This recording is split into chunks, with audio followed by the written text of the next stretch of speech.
Il était une fois dans un royaume lointain, niché d'une vallée entourée de montagnes imposantes et de forêts profondes, se trouvait une tribu respectée et très puissante, les Agounas. Leur chef Kofi était un homme redouté et respecté, connu pour sa sagesse, sa force et sa capacité à diriger. Sous sa gouvernance, la tribu prospérait. Mais Kofi portait un lourd fardeau, celui de l'isolement. Depuis la mort de son père, le précédent chef, il avait choisi de ne jamais se marier, préférant consacrer sa vie à son rôle et à la protection de son peuple. La tribu vivait selon les traditions anciennes, strictes et parfois cruelles. La beauté, la bravoure et l'honneur étaient la qualité les plus recherchées. Et toute personne qui ne respectait pas ces codes était généralement rejetée. Parmi ces rejetés se trouvait une jeune fille appelée Aqua. Elle n'était pas laide, mais elle n'avait jamais été considérée comme belle, selon les critères de la tribu. Elle était maigre, pâle, et ses yeux, bien que brillants et pleins de curiosité, étaient souvent perçus comme étranges. La plupart des gens la considéraient comme étrange, maladroite et sans valeur. Elle vivait à l'écart, évitée même par les autres jeunes filles de son âge.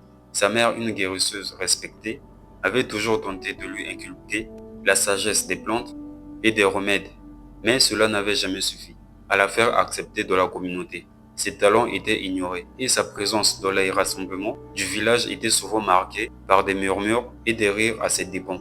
Un jour, lors d'une grande cérémonie de la tribu, pour honorer les ancêtres, le chef Kofi annonça qu'il partirait en quête des remèdes rares pour soigner un mal mystérieux qui frappait les membres les plus âgés de la tribu. Ceux les plus sages et les plus expérimentés étaient invités à participer à cette expédition. Et parmi eux se trouvait Aqua. Kofi avait entendu parler de ses connaissances profondes de la jeune fille en matière de plantes médicinales. Mais il savait également que sa réputation n'était pas bonne. Le choix d'Aqua fit scandale parmi les membres de la tribu. Les murmures allaient bon train et beaucoup se demandèrent pourquoi Kofi l'avait choisi, elle qui était souvent mal vue de tous. Cependant, malgré les protestations, le chef maintient sa décision. Il n'y a pas de place de jugement ici, seulement pour ceux qui peuvent aider. À quoi à ce que nous cherchons, dit-il simplement, ses paroles fermes et sûres. Le groupe se lança dans l'expédition. Une marche longue et périlleuse, à travers les forêts denses et les montagnes escarpées. Tout au long du voyage, Aqua montra une connaissance étonnante des plantes et des herbes rares. Elle guérissait les petites blessures, concoctait des potions et calmait les douleurs. Mais plus que ses talents en médecine, c'était sa détermination et sa bonté qui commençaient à attirer l'attention, même de ceux qui l'avaient dédaigné auparavant. Kofi, d'abord sceptique, commença à voir Aqua sous un jour nouveau. Il la remarquait dans les moments où elle veillait sur les autres membres du groupe, où elle les protégeait du froid de la nuit, où elle portait des solutions aux problèmes les plus improbables. Il la surprenait parfois, plongée dans ses pensées, et lorsqu'il la regardait de plus près, il voyait dans ses yeux une sagesse ancienne qu'il n'avait jamais imaginée. Mais il se força à ignorer cette attirance grandissante, car en tant que chef de la tribu, il devait rester impartial, surtout envers ceux qui n'étaient pas aimés de tous. Un soir, alors qu'il campait dans une vallée isolée, une attaque surprise d'une autre tribu les surprit. Les guerriers ennemis, venus pour venger un affront, tombèrent sur le groupe de Kofi en pleine nuit. Le chaos s'ensuivit, les flèches volant de toutes parts, et les membres du groupe se défendant de leur mieux. Au milieu de cette violence, Aqua se précipita pour soigner un des guerriers blessés, mais elle se retrouva prise dans le combat. Kofi, voyant la situation dégénérer, se précipita à son secours. C'est là que tout changea. Alors qu'un ennemi visait Aqua, Kofi se jeta devant elle et parvint à tuer l'assaillant d'un coup rapide. Il l'aida à se relever et dans ce moment de tension extrême, leurs regards se croisèrent. Kofi comprit qu'il avait risqué sa vie pour sauver Aqua et une onde de chaleur, une étrange sensation le traversa. Aqua, les yeux remplis de gratitude, le remercia d'un simple sourire. Ce sourire, doux et sincère, fit naître quelque chose en lui. Il comprit que ses sentiments envers elle avaient totalement changé. Après cette attaque, la relation entre Kofi et Aqua évolua. Ils commencèrent à parler de plus en plus, non seulement des plantes et des remèdes, mais aussi de leur vie, de leurs rêves et leurs peurs. Kofi apprit qu'Aqua, malgré son rejet par la tribu, possédait un cœur immense et une sagesse rare. Il lui explique comment elle avait appris à guérir non seulement le corps, mais aussi des âmes. Comment elle avait compris que la véritable beauté résidait dans la bienveillance et l'amour que l'on porte aux autres.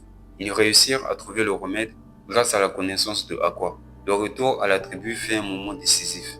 Beaucoup avaient vu le changement dans le groupe après l'expédition, mais eux se doutaient de l'étroite relation qui s'était développée entre le chef et Aqua. Le tribut, toujours ancré dans ses traditions et ses jugements, ne comprenait pas. Les anciens murmurent que Kofi avait perdu son jugement, qu'il s'était laissé influencer par une fille de sans valeur. Mais Kofi ne se laissa pas impressionner.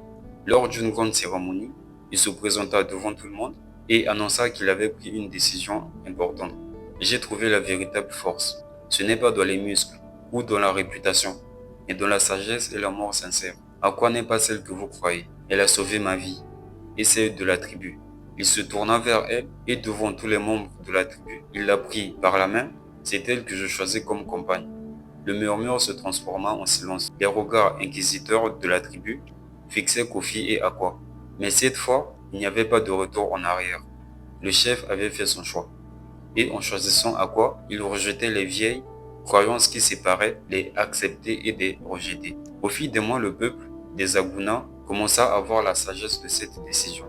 Aqua, avec son amour pour la nature et son cœur pur, apporta une nouvelle ère de prospérité à la tribu.